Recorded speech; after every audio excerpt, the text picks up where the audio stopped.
Hello, middle school. Today I'd like to show you how to complete a grayscale. A grayscale is going to help you with adding value to your still life. Your value is how light or dark a hue or a color or a shade is. In this case, we have lots of different values ranging from super dark in the plant and in the shadow to very light, like the highlight on the mug and the white mug. Okay, so what I want to show you is you can get pre-made grayscale and value finders like this, and I just want to show you really quick how this works. You can see there's all different shades from the darkest black to pure white. What you do is when you're drawing something, to help you get like a reference about like how light you should be shading something or how dark, you can match this up. So let's say I'm going to go with the gray on the tabletop. Using this little notch that's been taken out of the side of the value scale, I would kind of match back and forth, like which one is the better match. It's not exactly perfect, but I would guess that the value on the tabletop is going to be about a 5, which is a mid-tone. If I was looking up here at the dark part of the plant, I'll zoom in a little bit, I would probably say that it is 100% black. So that would be my darkest of my values. And then like the cup, probably my closest match is going to be the white. So this is how you use a viewfinder for grayscales when you're doing still lifes. So what I would like you guys to do, you all have this sheet. My virtual kids, I sent this to you in the mail. Hopefully you've gotten it. All you're going to need is an eraser and a pencil. And reading the directions, you're going to create a grayscale using a pencil. Applying more pressure with your pencil will result in a darker value. A lighter pressure will create a lighter value. There should be a gradual gradation from light to dark. Shade each rectangle individually. This last sentence is really, really important.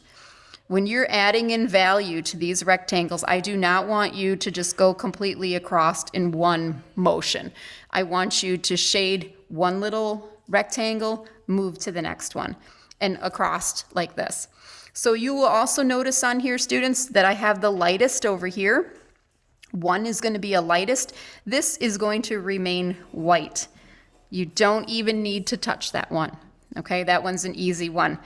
As you move across, they're going to get darker and darker until you would hit black. Okay, now when I'm shading this in for like number 2, I am barely applying any pressure whatsoever. I have my pencil kind of tipped back onto the side. And I'm really, really lightly shading this in. Now, if I want to blend it and I don't have a blending stump on hand, I can just take my finger and really, really lightly just kind of smudge the graphite to get rid of any of the little pencil marks. Okay, that works just fine. Now, as I move across, number 3 is going to be slightly darker, so I'm applying just a tiny bit more pressure.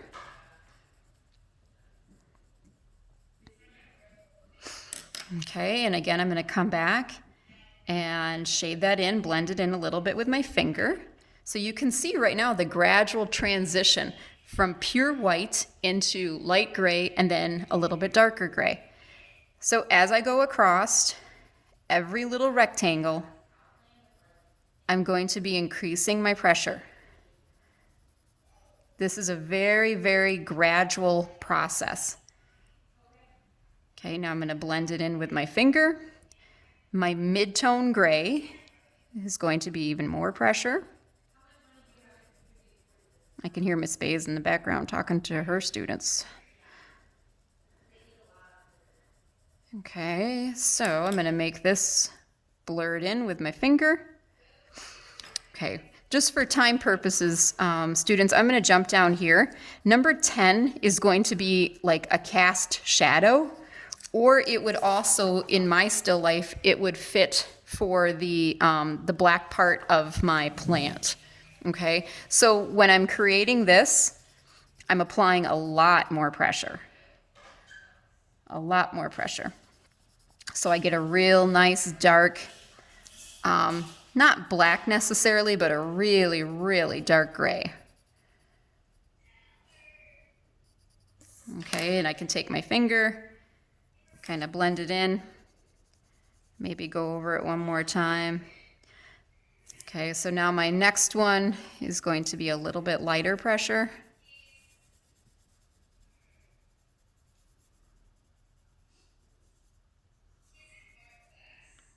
Okay, and then I'm going to kind of fade that in a little bit. Sometimes it can be kind of tricky to adjust these just perfectly, so you have a gradual transition. What I like to do sometimes is when I'm finished with it, I kind of stare at it for a little while until my eyes get kind of blurry, and I can see if there is a real gradual transition from lightest to darkest.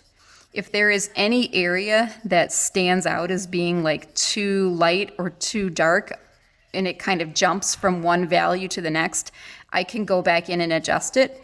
If I have too much graphite on an area and I think that it's too dark, I can just lightly touch it up with my eraser and I can pull the graphite out some. So I'm thinking right now that 6 and 7 are looking a little bit too similar. So I'm going to adjust these, and then I'm going to add in more graphite to number 8. And then even more to number 9. Okay, so again, I'd come back in, blend all of these in, and I'm going to create a grayscale.